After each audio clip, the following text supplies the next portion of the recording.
타고난 배경을 넘어선 악착 같은 사람이란 제목으로 말씀 증거합니다. 타고난 배경을 넘어선 악착 같은 사람. 그 현실 세계에서 좀처럼 볼 수 없는 삶을 표현할 때 우리는 드라마틱하다라고 합니다. 요즘 드라마는 개연성이 떨어진다고 말하지 않습니까? 막장이란 표현처럼 인간의 추악함이 끝에 다다든 듯한 구조로 드라마가 전개됩니다. 과연 현실 세계에서 이런 막장 드라마 같은 세상이 있을까? 이런 관계 설정이 있을까? 이런 어떤 악연들이 있을까? 라고 의심될 정도로 우리 드라마는 그냥 막장으로 달려가고 있습니다. 현실이 먼저인가 드라마가 먼저인가 라는 논쟁을 벌이기도 합니다. 방송의 영향력을 강조하면서 막장 드라마가 막장 사회를 조장한다라고 말합니다. 유명한 방송 작가인 김수현 씨가 동성연애자에 대한 그 드라마를 각본을 쓰지 않았습니까? 그러면서 봐라, 당신들이 쓴 글 때문에 이 사회가 점점 동성연애가 옹호되어지고 동성연애자가 많아지는 죄악으로 치닫는다라고 하면서 드라마를 비판합니다. 또 반대쪽에서는 드라마는 현실의 반영에 불과하다라고 말합니다. 현실에 이미 있는 것을 각색하고 과장했을 뿐이다라고 말을 합니다.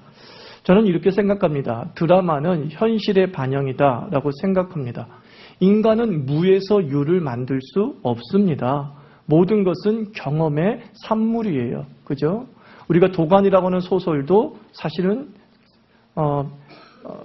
사실에 관계되어서 쓰여진 길이고, 황석영 씨가 삼포로 가는 길, 자기가 가출해가지고 다녔던 그 경험을 썼던 글들입니다. 그러니까 모든 드라마와 모든 작품들은 사실은 경험의 산물이죠. 막장 드라마는 막장 현실의 각색입니다. 추악한 인간관계를 설정한 드라마는 추악한 현실에 기반을 두고 있습니다. 사실 세상이 어떻습니까? 이 죄된 세상은요, 막장 드라마보다 더한 막장입니다. 사실은요. 드라마가 도리어 순화시킨 것이지요. 현실 세계를 뚫어보면은 드라마보다 더한 추악함이 드러나게 됩니다. 어느 가수는 노래했습니다. 사람은 꽃보다 아름답다. 어느 시인은 읊조렸습니다. 사람만이 희망이다. 하지만 성경은 이렇게 얘기합니다. 의인은 없나니 하나도 없다. 사람을 꽃이라고 말하지도 않습니다. 사람에게 희망을 두지 않습니다. 사람에게 향기를 기대하지 않습니다. 향기 날 수 없는 인생이 누구냐? 야곱이었다는 거예요. 희망을 둘 수 없는 인간이 누구였느냐? 야곱이었다는 겁니다. 막장이 누구였느냐? 야곱이었다는 겁니다. 야곱의 일생은 악취나는 인생입니다. 사기치고 욕정에 사로잡히고 돈에 눈이 멀고 자식들 경쟁시키고, 야곱에게서는 믿음을 기대할 수 없습니다. 야곱에게는 거룩을 기대할 수 없습니다. 그러니까 야곱의 일생을 읽어보면 도대체 야곱이 하나님을 위해서 한 일이 무엇인지 찾을 수가 없습니다. 하나님을 위해서 자기를 헌신했다, 자기를 희생했다, 아브라함처럼 포기했다, 이삭처럼 끝까지 순전히 나이 늙을 때까지 믿음의 사람 만나보겠다고 기다렸다, 이런 걸 찾아볼 수가 없습니다. 야곱의 일생은 오직 자기만을 위한 삶입니다. 자기를 위해 비열함도 서슴지 않았던 인물이 바로 야곱이었습니다. 그럼에도 불구하고 성경은 야곱을 뭐라고 하느냐? 믿음의 사람이다라고 평합니다. 히브리서 11장에서 믿음의 사람이다. 그리고 성경 곳곳에서 하나님은 내가 야곱의 하나님이다라고 말씀하고 있습니다. 그러니까 성경은 야곱의 마지막을 가지고 야곱 인생 전체를 긍정평가한다는 겁니다. 야곱의 처음을 가지고 평가하면 믿음의 사람일 수 없고, 야곱의 중간 가지고 평가하면 믿음의 사람일 수 없어요. 죽기 직전의 야곱, 환난을 만나 쫄딱 망한 야곱, 그 야곱 하나를 가지고서 야곱은 믿음의 사람이었다라고 긍정합니다. 그러니까 하나님은 자기 백성을 향해 꽃이기 때문에 아름답다라고 하지 않습니다. 하나님은 그럼에도 불구하고입니다. 시들어버리고 악취남에도 불구하고 아름답다. 이게 바로 하나님의 시각입니다. 그러니까 우리가 야곱의 일생을 읽으면서 내가 야곱을 닮았다는 것을 인정해야 될 뿐만 아니라 야곱 같은 나에게 하나님은 어떤 분이셨는가? 이걸 읽을 때에 은혜가 될 줄 믿습니다. 어떤 사람은 야곱을 읽으면서 화가 나기도 하죠. 어떻게 이렇게 더럽고 추악한 인간이 잘 된단 말이냐. 우리 마음속에서 치밀어오는 뭔가 있지 않습니까? 제대로 기도도 안 하고 제대로 신앙생활 안 하고 내가 볼 때 온갖 추악한 죄를 다 짓고 겉만 번지르해요. 솔직히 말해서. 근데 세상에서 볼 때 그 사람은 잘 돼요. 근데 화가 나잖아요. 뭐 이런 인간을 하나님이 도와줘. 뭐 이런 인간이 이 세상에서 잘 풀리는 거야? 화가 날 때가 있지 않습니까? 야곱이 그래요. 사기꾼인데 계속 잘 돼요, 사실은요. 치졸한 인간인데 계속 잘 돼요, 사실은요. 재산도 막 불려나고 자식 농사도 잘 되고 여자도 얼마나 이쁜 여자를 얻었는지요. 뭐 하나 부족함이 없어요. 야곱을 보면 도리어 화가 날 때가 많아요. 신앙의 눈으로. 나를 화나게 만드는 그 야곱 속에 역사하시는 하나님을 볼 때에 우리 자신들이 은혜를 발견하게 되는 거예요. 그래서 야곱의 일생을 통해서 드러내고자 하신 하나님의 섭리는 무엇인가? 첫 번째 이겁니다. 타고난 팔자를 거부하시는 하나님이에요. 뭘 거부해요? 타고난 팔자. 오늘 25장 22절 23절 읽으셨죠? 작은 자가 큰 자가 작은 자를 섬기리라. 쌍둥이였어요. 뱃속에서 리브가의 뱃속에 쌍둥이가 있었어요. 한 명은 가인이라고 하고 에서라고 하고 한 명은 야곱이에요. 야곱이 둘째란 말이에요. 늦게 태어났단 말입니다. 근데 형의 발꿈치를 잡고 태어났어요. 근데 그 복중에 있는 그 쌍둥이를 향해서 하나님께서 말씀합니다.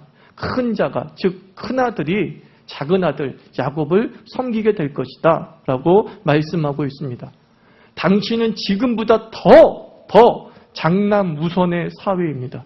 장남이 모든 것을 물려받습니다. 뭐 퍼센테이지로 물려받지 않습니다. 100% 장남이 아버지의 모든 것을 물려받습니다.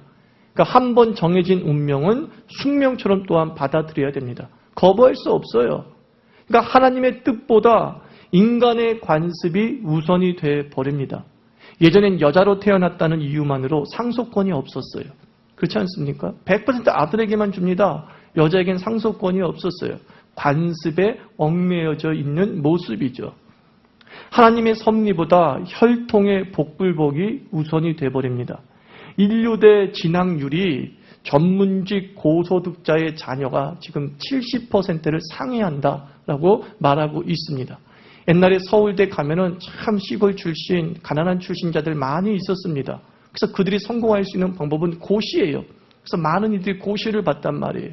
근데 지금 서울대 60% 이상이 고소득자 전문직입니다.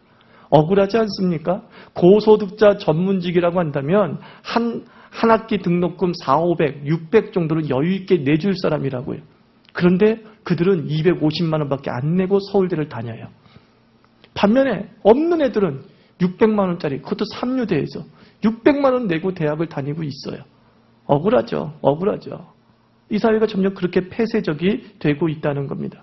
한 번 정해진 것이 도저히 깨지지 않는 상태. 한 번 정해진 자신의 혈통과 배경과 인생의 과정들이 무너지지 않았져 버리는 거예요. 부의 세습만 이루어지는 것이 아니라 뭐예요? 학벌의 세습도 이루어지는 매우 폐쇄적인 사회. 도저히 하나님의 뜻이라고는 침투에 들어올 수 없는 완벽하게 시스템화된 사회. 성경은 어떤 사회를 얘기합니까? 개방적 사회를 얘기하죠. 열린 사회를 얘기합니다. 보세요. 모세도 둘째였어요. 둘째뿐만 아니라 버림받은 애였어요. 다윗은 뭐였어요? 막내였어요.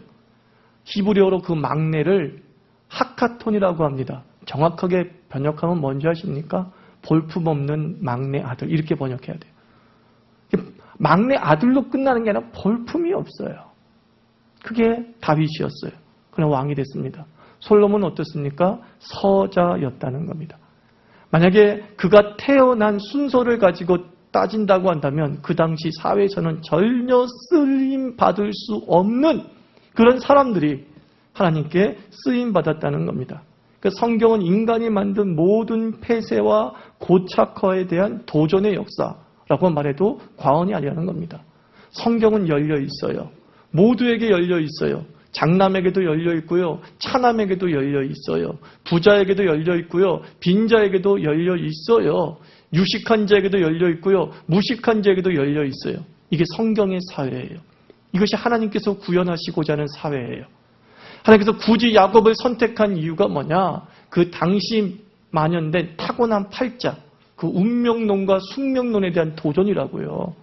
당연히 장남이 잘 이어받아야지 라고 하는 그 사회 속에 차남이 이 모든 것을 물려받을 것이야 라고 하는 하나님의 도전이 야곱의 선택 속에 숨겨져 있는 겁니다. 얼마 전에 죽은 스티븐 잡스가 지난 10년 동안 전 세계를 갖다가 들었다 놨다 하지 않습니까? 근데 스티븐 잡스는 어때요? 사생아잖아요. 아버지가 그냥 버렸어요. 그죠? 그 아들을 버렸어요. 그러니까 어떻게 보면 태어난 가문이 참 부족하고 연약한 가문이에요. 그러니까 그 친구는 자수성가한 그런 사람 아니겠습니까? 근데 저는 그 스티븐 잡스의 일화를 읽어보면서 무슨 생각이 들었냐면 참 저런 사회가 부럽다는 생각이 들었어요. 스티븐 잡스가 통하는 사회가 너무 부럽다는 겁니다. 그죠? 중퇴해도 통해요. 또는 학교를 안 가도 통해요. 그런 사회가 매우 부러워요. 아직도 미국 사회는 기독교 정신이 살아있기 때문에 그래요. 기독교 정신의 기반으로 되어 있기 때문에 그런 폐쇄적인 것들이 끊어지고 열린 사회가 되는 거죠. 여러분 이재석 씨라고 아십니까? 세계적으로 유명한 광고인입니다. 세계적으로 유명한 광고 3대 광고제의 하나로 꼽히는 뉴욕 원쇼 페스티벌 최우수상을 받았고 또 광고계 오스카상으로 불리는 클리오 어워드 동상을 수상했고 또 미국 광고협회의 에디 어워드 금상을 수상하고 국내 국제적으로 광고제에서 50여 개의 상을 거머쥔 주인공이래요. 독도 광고인가 이런 것도 다 그 사람이 한 거예요. 이재석 씨. 근데 이 사람이 3류대를 나왔습니다. 근데 그렇게 광고를 하고 싶어요. 그래서 우리나라 유명 광고 기획사의 입사 원서를 제출합니다.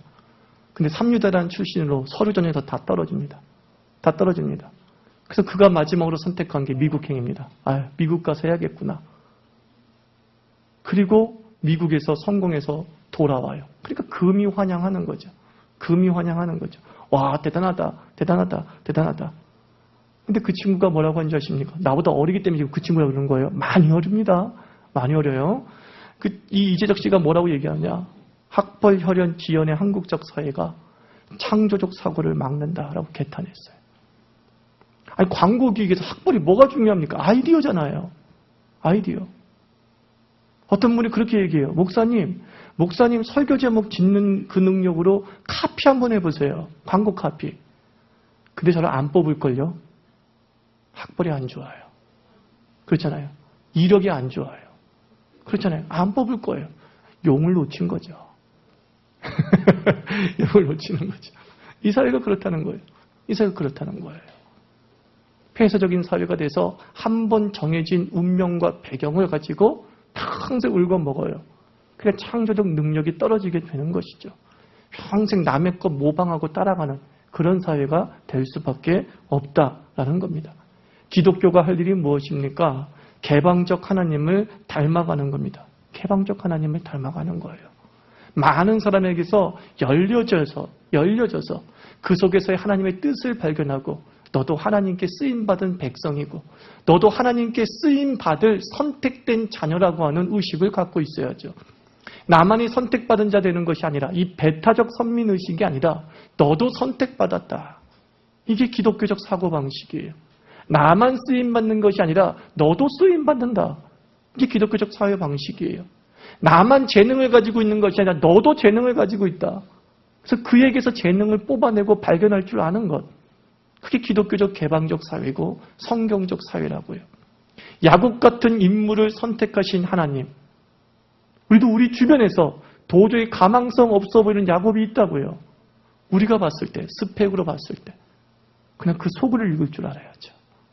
그 속을 읽을 줄 알아야죠. 그 속에서 하나님이 주신 엄청난 잠재력이 있음을 읽을 줄 알아야죠. 그때 이 한국 사회는 더 건강해지고 창조적 미래로 나아갈 수 있는 겁니다. 우리가 신앙적으로 이 개방성을 적용하는 예가 뭔지 아십니까? 많은 사람이 이렇게 얘기합니다. 야곱의 일생을 읽어보면서 이렇게 반문하기도 합니다. 아, 선택받은 사람이 이럴 수 있는가? 이렇게 얘기하는 거예요. 어떻게 하나님의 백성이 이렇게 추악한 짓거리라고 비열한 짓거리라고 사기를 치고 살아가느냐는 거예요. 이럴 수 있느냐? 성경은 뭐라 그래요? 이럴 수 있다라고 얘기합니다. 선택받은 자가 이럴 수 있느냐? 이럴 수 있대요. 그럼에도 불구하고 선택받았어요. 하나님께서 야곱이 그런 사람인 줄 몰랐나요? 알았죠. 그럼에도 불구하고 선택하셨다라는 겁니다. 매우 중요한 겁니다. 하나님께서 완전한 사람을 선택하신 것이 아니라 불완전한 사람을 선택하십니다. 그리고 그 불완전한 사람이 어떻게 완전한 사람이 돼가는가, 그 과정을 봐야 되는 것이죠. 근데 우리는 그 사람이 하나님께 선택받았던 이유 하나만으로 뭐에 완전해야 된대요. 권사가 이럴 수 있나, 장로가 이럴 수 있나. 그리고 문제는 뭐예요? 이럴 수 있나라고 하는 그 불만이 회의가 돼서 신앙을 버린다는 거예요. 신앙을. 다른 사람이 주님의 뜻대로 살지 못하는 모습을 보면서 자기가 신앙을 버려요. 너무 안타까워요. 여러분, 야곱을 통해서 우리가 배워야 될 건지 무엇이냐? 야곱의 두드러진 특징 중에 하나는 신앙과 인격이 분리되었다는 거예요. 안타깝지만. 근데 그에게 그것이 장점이 돼버렸어요. 신앙과 인격이 딱 일치되면 얼마나 좋습니까? 이상적인 형태죠. 근데 야곱은 신앙과 인격이 분리된 게 그에겐 복이었어요, 도리어. 무슨 뜻이냐? 장자권을 사모했어요. 그러나 사기를 쳤어요. 장자권을 사모했다는 건 뭔지 아십니까? 하나님의 살아계심을 확신한다는 뜻이에요. 라반의 집에서도 이수 저수를 씁니다. 그럼에도 불구하고 하나님께 기도해요. 야복강에서 자기 부인들을 먼저 죽음으로 내몰고 자기 자식을 먼저 죽음으로 내몰 그런 아주 매정한 아버지의 모습임에도 불구하고 기도하고 있어요. 자기 딸이 강간당했을 때도 그 다음에도 하나님께 예배하고 있어요. 악착 같은 사람이었지만 자신의 약함과 한계를 안 사람이에요. 난 여러분에 도전하고 싶어요. 그럴 수 있어라고 말하는 여러분은 신앙과 인격이 하나가 됐잖아요. 근데 우리는 그럴 수 있어 하는 그 사람 때문에 신앙을 포기해요.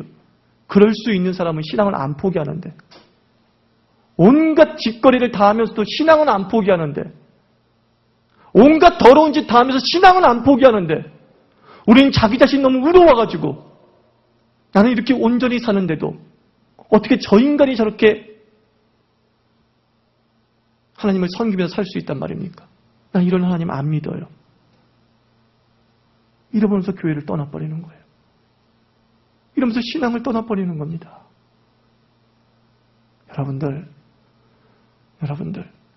여러분의 인격이 신앙을 떠나버리게 하는 깨끗함이라고 한다면 저주받은 정결함입니다. 마귀가 그렇게 유혹하는 거예요. 너 봐, 넌 참 온전히 사는데도 불구하고 인생이 안 풀리잖아. 그런 하나님 믿어서 뭐하니? 저 인간 봐, 개판으로 살아도 인생 풀리잖아. 여러분의 정결이, 여러분의 온전함이 하나님을 향한 나아감에 있어 걸림돌이 된다면 그 인격은 하나님이 주신 인격이 아니에요. 그 변화는 하나님이 주신 게 아니에요. 마귀가 유혹하기 위해서 잠시 준 인격이에요. 마귀가 우리가 신앙을 떠나게 만들기 위해서 잠시 준 정결함이에요. 그리고 나서 어떻게 됩니까? 그 떠난 그리스도인이 계속 정직하게 삽디까? 계속 온전하게 삽디까? 아니죠. 제가 바라본 많은 사람들이 신앙을 떠나고 난 뒤에는 이제 개판으로 삽니다. 그나마 하나님 앞에서 온전히 살았는데 어떻게 저럴 수가 있어? 라고 한 다음부터 그 다음에 그 잠시나마 있었던 그 신앙의 정결, 인격의 정결을 포기해버리더라고요. 결국 누가 준 거라는 것이 다시 확인되어집니까? 마귀가 우리의 신앙을 빼앗기 위해서 잠시 정결과 잠시 온전함의 인격을 주는 거예요. 그리고 그것으로 교만하게 만들고 그것으로 비교하게 만드는 것입니다. 여러분이 어떠한 일이 있든 간에 주님을 찾는 야곱 되기를 축원합니다. 죄를 지었기 때문에 하나님 찾아야 되는 건 아닙니까? 부족하기 때문에 하나님 찾아야 되는 건 아닙니까? 연약하기 때문에 하나님 찾아야 되는 건 아닙니까? 왜 다른 사람들을 시기하다가 내 신앙을 버리냐고요. 왜 다른 사람이 잘 되는 것에 대해 하나님을 원망하면서 내 신앙을 포기하냐고요. 여전히 자기의 재단을 쌓는 것, 그게 신앙의 개방성이라고요. 다른 사람이 무너짐을 보면서도, 허물을 보면서도 여전히 하나님을 붙잡는 것, 그것이 주께서 우리에게 원하시는 모습이라는 것입니다. 그리고 또 우리 자신을 봐야죠. 누가 야곱이에요? 내가 야곱이잖아요.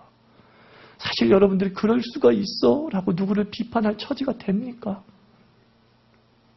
어떻게 저 인간은 저렇게 잘 될 수 있어 라고 말할 만한 자격이 있습니까? 우리가 다 야곱이잖아요. 우리가 다 허물 많은 인생이고 악착같이 살았잖아요. 악착같이 이 악물면서 내 것 채우기 위해서 살았잖아요. 언제 당신들이 베푼 적이 있습니까? 언제 당신들이 다른 사람을 이해한 적이 있습니까? 없으면서 뭘 욕하고 살 것입니까? 내가 야곱이다. 내가 야곱이다. 라고 생각해서 하나님을 1대1로 만나시기 바랍니다. 하나님 1대1로 만나세요. 내가 야곱입니다. 죄를 지었음에도 불구하고 베델에서 단을 쌓고, 죄를 지었음에도 불구하고 야복강에서 제단을 쌓고, 죄를 지었음에도 불구하고 그 망명지에서 예배의 단을 쌓는 그 야곱이 하나님께서 원하시는 모습이라고요. 우리 한 사람 한 사람이 이 숙명적이고 운명적인 굴레를 뛰어넘어서 하나님께서 우리에게 주신 미래적 잠재력을 가지고서 그럼에도 불구하고 여전히 하나님 붙드는, 나를 선택하신 그 하나님을 의지하는 주의 백성 되기를 축원합니다. 그리고 두 번째, 우리가 어떤 하나님을 배워야 됩니까? 방향을 잡아주시는 하나님을 배워야 돼요. 방향을 잡아주신다. 야곱에게는 두 가지 별명이 있었습니다. 첫 번째 별명은 지렁이에요. 이사야서 41장에서 하나님이 지어준 거예요. 너 지렁이 같은 야곱아 그랬어요. 하나님. 야, 지렁이는 우리가 좀 징그럽게 여기고 아주 뭐라 그럴까요? 이렇게 혐오스러운 그런 동물 중에 하나 아닙니까? 그러니까 너저분한 인생을 산 야곱에게 주신 하나님의 별명이라고요. 하나님이 봐도 야곱은 참 너저분했어요. 하나님도 야곱에 대해서 좋게 생각하지 않으셨다고요. 그래서 너 지렁이 같은 야곱아, 나도 알아. 네가 아무리 네가 잘한 거 나한테 말한다 하더라도 넌 지렁이야. 내가 알아. 그런 뜻이에요. 세상이 지어준 별명이 아니에요. 하나님이 지어주신 별명이에요. 그런데 그 하나님이 나중에 두 번째 별명을 주십니다. 그게 뭐예요? 이스라엘. 창세기 32장 28절, 내 이름을 다시는 야곱이라 간사함이라 부르지 않을 것이요 이스라엘이라 부를 것이다. 하나님과 겨루어 이기었도다. 어느 성경을 읽어보니까 의역을 하기를 하나님의 왕자 이렇게 번역을 했어요. 하나님의 왕자. 지렁이가 하나님의 왕자가 됐어요. 근데 여러분, 이 지렁이 같은 야곱이 이스라엘로 가는 길이 몇 년 걸린 줄 아십니까? 30년 걸렸어요. 30년. 야곱의 대단함이 뭐예요? 야곱의 대단함은 30년 동안 바뀌지 않았다는 거예요. 참 지독한 고집이에요. 죄의 고집. 그 죄악의 고집을 압니까? 그 습관의 고집을 압니까? 와, 못 고쳐요. 못 고쳐요. 설교를 그렇게 합니다. 너를 향해서. 좀 집사님 당신 들으라고 한 설교예요 라고 하는데도 10년, 20년 지나도 그 부분은 절대로 안 바뀌어요. 누구예요? 내가 야곱이란 증거예요. 30년 동안 변하지 않는 악습과 고집과 습관들이 있어요. 그 습관들이 있어요. 이게 바로 원죄의 무서움이라고요. 도대체 변하지 않으려고 합니다. 도대체 변하지 않으려고 합니다. 그러나 여기서 하나님의 대단함이 드러납니다. 하나님의 대단함은 뭐예요? 그 30년을, 변하지 않는 30년을 훈계하고 변하지 않는 30년을 기다리고 변하지 않는 30년을 집요하게 추적하시는 하나님. 그래서 반드시 다시 야곱을 이스라엘로 바꾸시는 하나님. 사람은 포기해도 하나님은 포기하시지 않습니다. 야곱이 잘못된 방향으로 가려고 할 때마다 하나님은 수시로 제대로 된 방향으로 이끌어 가시고자 하셨어요. 그리고 그것이 30년이 걸렸어요. 우리가 기억해야 될 것은 그 야곱의 대단함이 아니라 하나님의 대단함을 기억하시기 바랍니다. 하나님은 당신을 포기하지 않으십니다. 당신의 인생이 변화될 것이 어떤 사람은 1년에 변화될 수 있겠지만 어떤 사람은 평생에 변화될 수 있습니다. 중요한 것, 당신의 일생이 변화된다는 사실입니다. 하나님 손에 붙잡힌 자들은 반드시 변화된다는 사실입니다. 우리가 이 사실을 기억하면서 자기 자신에 대해서 포기하지 않으시기 바랍니다. 여러분의 그 변하지 않는 고집을 가지고 하나님에 대한 기대의 고집으로 바꾸십시오. 나는 이런 죄는 죽어도 못 버려. 이런 습관은 죽어도 못 버려하는 그 고집, 그래 버리지 마세요. 그 고집을 좀 승화시키세요. 하나님에 대한 고집으로. 하나님을 끝까지 붙잡는 고집으로. 하나님을 끝까지 의지하는 고집으로 좀 승화시켜 보세요. 죄를 붙잡는 고집에서 하나님을 붙잡는 고집으로 승화시켜 보세요. 변하지 않는 그 하나님께서, 우리에 대한 기대감을 버리지 않는 그 하나님께서 우리를 반드시 변화시키는 겁니다. 빌립보서 1장 6절, 너희 속에 착한 일을 시작하신 이가 그리스도 예수의 날까지 이루실 줄을 우리가 확신하노라. 믿습니까? 우리 속에 착한 일을 시작했대요. 야곱 같은, 지렁이 같은 내 속에 이스라엘이라고 하는 영광을 시작하셨습니다. 그리고 그 영광을 이룰 때까지 예레미야 30장 쉬지 않으시는 하나님, 그것을 지어 성취하시는 하나님, 30년도 좋고 40년도 좋다 이거예요. 내가 반드시 너를 이스라엘로 만드시리라. 이것이 바로 야곱의 하나님이었습니다. 여러분, 야곱이 30년이 갈 수밖에 없었던 이유가 뭐라 그랬었어요? 고집이라고 그랬죠. 여러분의 인생이 하나님의 뜻대로 하루속히 빨리 바뀌는 비결이 뭐겠어요? 여러분의 고집을 버리는 거예요. 나의 고집을 버리는 거예요. 오래돼서 최지다돼서 잘 끊지 못하는 그 고집, 그거 하나만 버리면 30년이 10년 될 수 있고요. 10년이 1년 될 수 있는데 왜 내 인생이 이렇게 오래 길게 가느냐? 그 고집, 버려야 될 그 고집, 그거 하나 버리지 못함으로 말미암아 반복되는 거. 하나님이 30년을 쫓아갈 수밖에 없었던 이유는 야곱의 고집 때문이었다고요. 우리의 고집 좀 빨리 끊읍시다. 도대체 변하지 않는 고집이 뭐예요? 도대체 변하지 않는 깨달음이 뭐예요? 그걸 빨리 변화시켜 보라고요. 그러면 우리 자신들의 인생의 길이 이스라엘로 더 빨리 열리게 되는 거예요. 좀 젊었을 때, 나이가 한 살이라도 강건했을 때 그 이스라엘의 영광을 받으면 얼마나 좋겠습니까? 왜 다 늙어가지고 이스라엘의 영광을 받을 거예요? 주님 감사합니다 라고 했더니만 죽을 날이 다 됐어. 이제 좀 교회를 섬겨볼까 하는데 죽을 날이 다 됐어. 너무 안타깝잖아요. 다 그게 뭐 때문이에요? 우리 고집이에요. 30년간의 고집. 그 고집보다 대단한 하나님이 계셨지만, 그나마 그 하나님의 고집 때문에 여기에 섰지만 좀 더 빨리 설 수 있었는데, 좀 더 일찍 설 수 있었는데 그런 아쉬움은 안 남습니까? 야곱을 통해서 그 아쉬움을 좀 읽어보라고요. 야곱 같은 나지만 내가 시간의 승부에서는 야곱보다 빨라지리라, 이렇게 생각하셔야죠. 지렁이 같은 나이지만 나는 이스라엘이 될 때까지 그 시간을 단축시키리라. 하나님의 고집에 빨리 반응해서 나의 그 30년을 10년으로 만들리라.